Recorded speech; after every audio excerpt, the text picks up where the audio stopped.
Testing 1, 2, 3. Testing 1, 2, 3. Alright, it's working. About 2 years ago during Easter, I was going through a really difficult time in my life. I remember feeling fed up. Fed up of always being quiet. Fed up of always looking for love in all the wrong places. Fed up of being straight for a traditional Italian family and then this big fag on the weekends at stereo.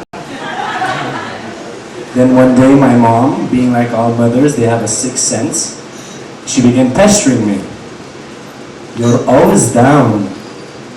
What's wrong with you? Talk to me. Talk to me. For some reason, whenever I do my mom, she always sounds like Donatella Versace. Talk to me. Talk to me. Talk to me. Talk to me. Man, you don't want to hear what I have to say. I am your mom. Talk to me. Talk to me. Talk to me. Talk to me. Until for the first time I spoke honestly, truthfully, and as a man to the one who helped begin it all for me. Mom, I'm gay. I swear to God, that moment was like a Twilight Zone moment for my mom. At first, she couldn't quite understand everything I was saying to her, and she kept on asking me, what does you mean gay? What does you mean gay? What does you mean gay? So I felt cornered and pressured, so I felt like I had to say something, so I was like, I'm gay like our cousin Luigi. And she's like, you're gay as your cousin Luigi? I'm gay as our cousin Luigi. You're gay as Luigi? Yes. Oh my God, that is gay.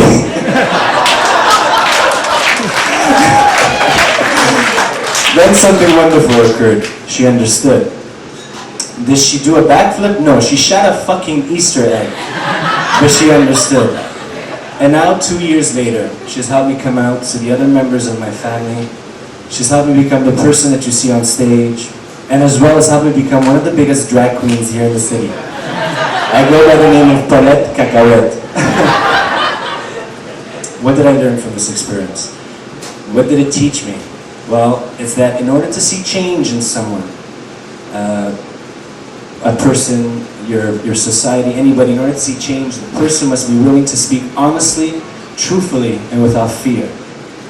So that's what I'm doing tonight. I want to bear the cross. I want to talk about... I want to bear the fucking cross. I want to be the gay icon, if you want to call it. I want to talk about stereotypes of homosexuals. I want to talk about things that people have been saying behind homosexuals' backs. And maybe I would like to reveal some secrets that we, the gay community, have been keeping from you all. Like, for example, this is to the women. There are ugly gay men. I don't know any.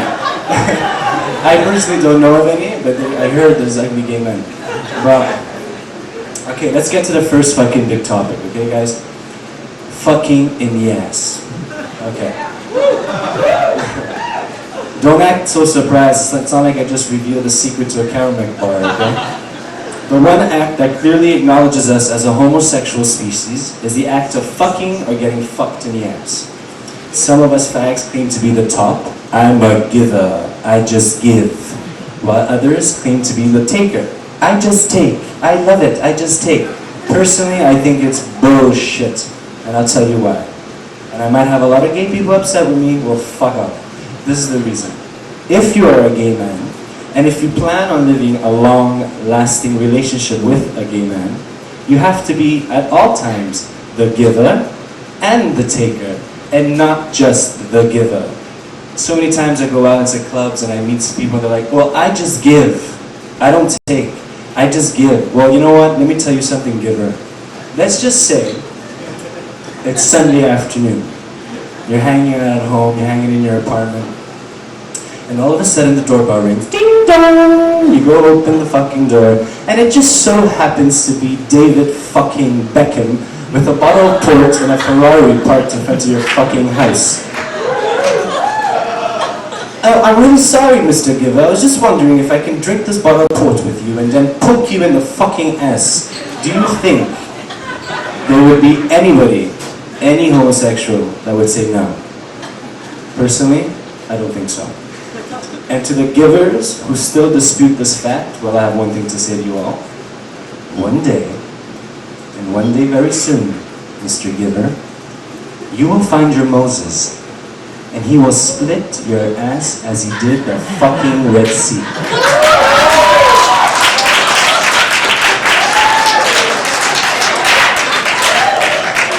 Moving right along.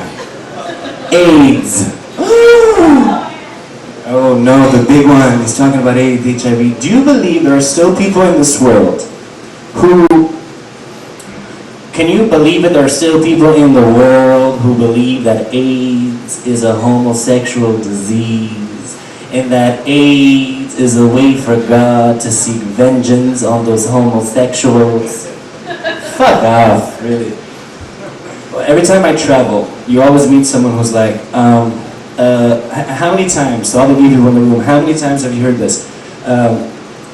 God created Adam and Eve and not Adam and Steve. Woo! That's original. Or how about, my favorite is this one. Timothy, I'll tell you how AIDS came about. One day, there was a guy, his name was Fifi. He flew across the country. He fucked the chimpanzee. He flew back to New York, fucked everybody at Studio 54, and that's how we got fucking AIDS in North America. Bullshit. Bullshit. I'll tell you why. I would rather hear people say, instead of saying every gay man has AIDS, I think the proper sentence should be every gay man has a fucking Madonna CD. That's a lot more appropriate to the fucking... Every gay man has a Madonna CD, that's for sure. Okay, I can bet my faggoty ass. Moving right along. Okay, another stereotype. You can tell if a man is gay by the way he acts, the way he walks, the way he talks. Bullshit. Okay? There are straight-looking boys who are gay. Those are usually the ones I want to fuck.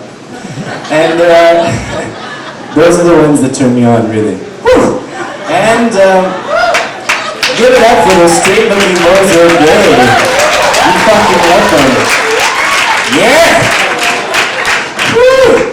Testing, 1, 2, 3. Testing for the straight boys. And there are feminine-looking gay boys who are straight. Those usually give you blue balls. For example, no offense to anybody out there, but to all the really hot pieces of asses from Ottawa, you guys give me fucking migraines, and I'll tell you why. You always meet some guy from Ottawa who acts gayer than me, but yet he's straight. I don't get it. He has long hair, he's artsy-fartsy, he listens to Tori Amos. Just when you want to suck his fucking cock, he introduces you to a vegan, non-smoking, has more hair on her legs than me. I'm joking. I'm just joking. I'm kidding. Listen, the real way that you can tell if a man is gay is not by the way he walks, the way he talks. And I'll tell you a little secret, okay?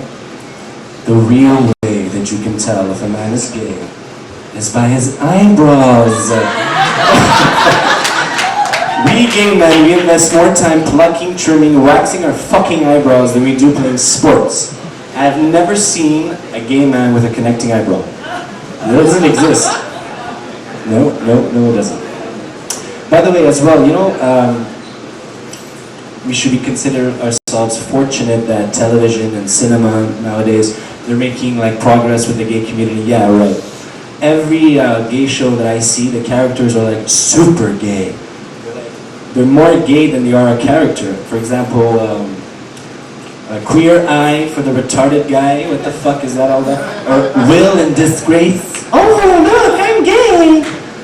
Gay. Listen, if that's the case, then you know what? I'm gonna do my own fucking show, and I'm gonna be fucking famous too. And this is what I'm gonna do. I'm gonna get someone like, for example, where's Mahalia? The beautiful Mahalia, the host of the evening. Where's Ugo? Ugo! Get Ugo, get Mahalia, get me, get a fucking producer, call it 2 Queens and a fucking Ferry, and we have a hit on NBC. I'm sure. I'm positive. Let's get to the good stuff now. Okay, guys. This is a little bit of a personal thing. When I was straight many eons ago, or I thought I was straight, I realized from turning straight to gay, I masturbate differently, really. And for example, when I was straight, I used to take big risks. I used to be like, okay, I'm gonna jerk off now. So I would zip in my pants, take off my cock, and just jerk off. Here we go. Look at me, wow, I'm jerking off. Woo! This is the big risk. Oh, I wanna do something different. I know, let me jerk off with the other hand. Oh, wow, this is really cool. But now that I am gay, my friends, and please don't try this at home, it may hurt you all. Now that I am gay, I've learned many different techniques, and one, which is my favorite, is this one. So you're jerking it off, you're doing your thing, blah, blah, blah, blah, you're standing, you're trying to think, please make me come.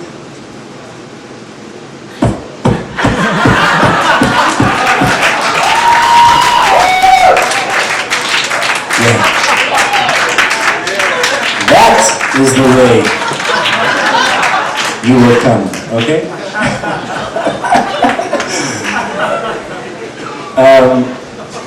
I forgot to say a joke, so I'm going to rewind and I'm going to say it because I think it's really funny. And it goes something like this. Remember the part I was talking about fucking in the ass? Well, when you're getting fucked in the ass, shit happens, guys. And I'm serious. I'm fucking serious. Shit happens, okay? And it's usually those fucking pebble shits that make your apartment smell like diarrhea. Okay? You're just making sex with your boyfriend. Those fucking pebble shits, eh? Those are the ones, okay, where you just finished having sex with your boyfriend, you're lying in bed, and you're like, the fuck? It smells like shit over here. And then panic seeks in, and you begin to search under the pillow, under the mattress, under the bed. Where the fuck is the shit? And you're looking all over the place only to realize it's in your fucking meal.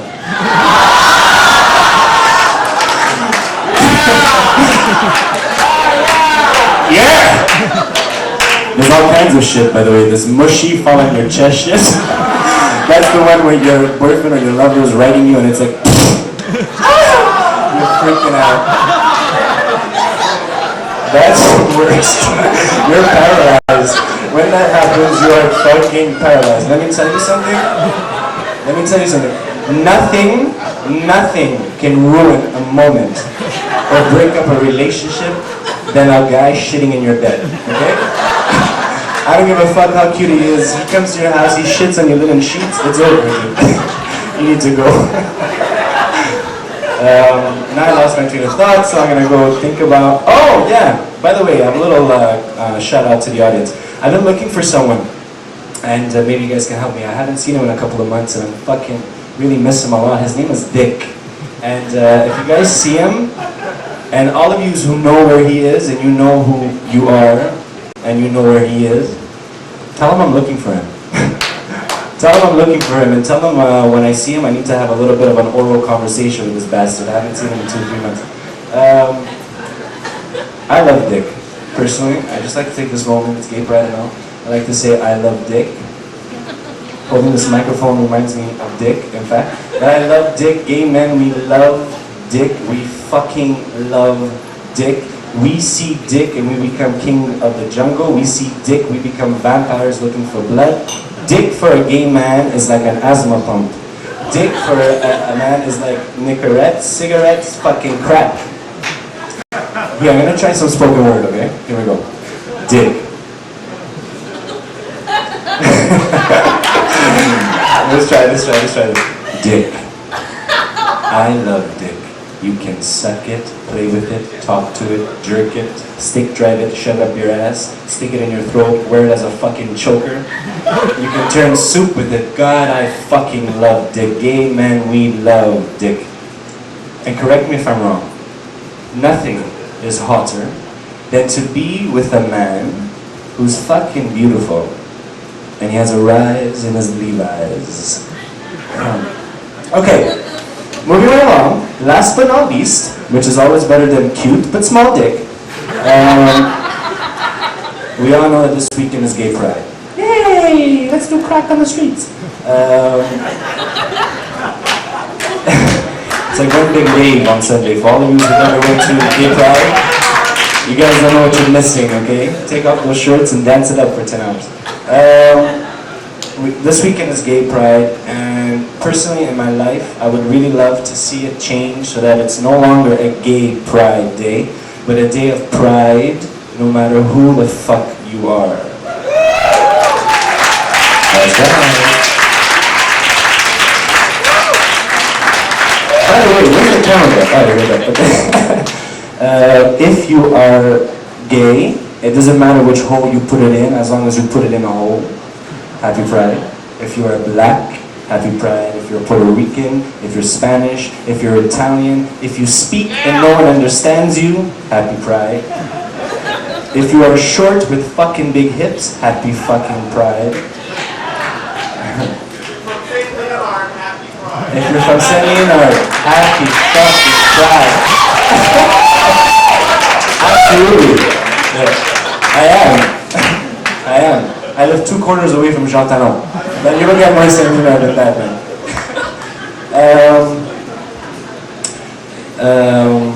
What I want to say is, as well, I would like to dedicate this pride to one of the most beautiful species that God has ever created.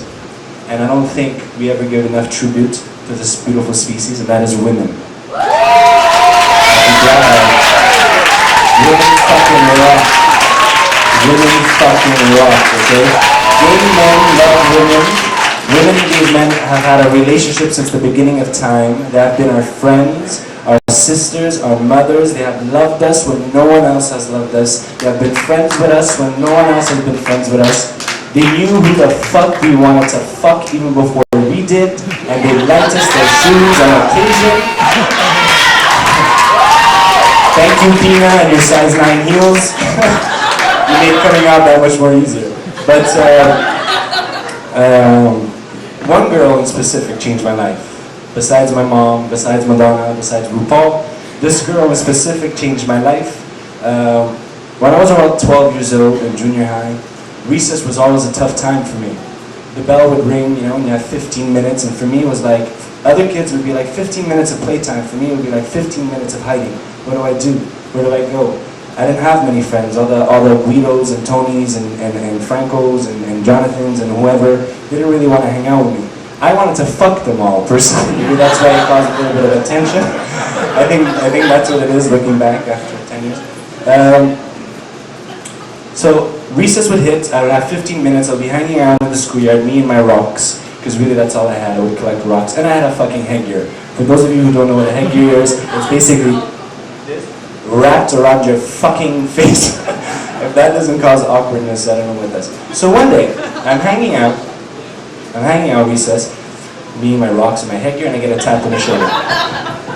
I turn around, and it's Pasqualina. Pasqualina. Pasqualina was the ugliest bitch in our school, but Pasqualina changed my life, and I'll tell you why, okay? First of all, Pasqualina, I gotta describe Pasqualina, okay? Pasqualina was about 6'2" at 12 years old. Pasqualina was like the Italian version of Rita McNeil. And no one really wanted to hang out with Pasqualina, but they always wanted her as a goalie. If it was soccer and football, she was always picked as the goalie. Pasqualina was always blocking everything. Guys were throwing dodgeballs at 100 miles an hour. Pasqualina was like...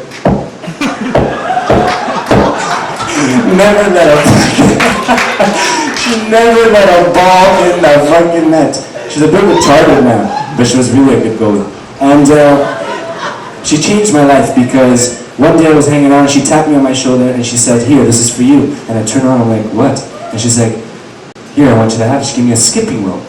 A fucking skipping rope. And I was like, "What the fuck am I supposed to do with this skipping rope? Wear it as a belt?" And she's like, "No, I want you to go in the middle of that schoolyard, and I want you to go in the middle of Maurizio and Gianluco and Tony's and Gino's, and I want you to skip, motherfucker, skip." Because Pasqualina knew that beauty begins from within. Pasqualina knew that skipping is good for you. And so basically I did that, and to this day I'm still skipping. So to Pasqualina, I want to say thank you for making me skip, and thank you for making me realize that you are beautiful women, and that I too am a beautiful person. Thank you to the women. I love you very much. And thank you to this audience. You guys have been great. Happy Pride to everyone in this room.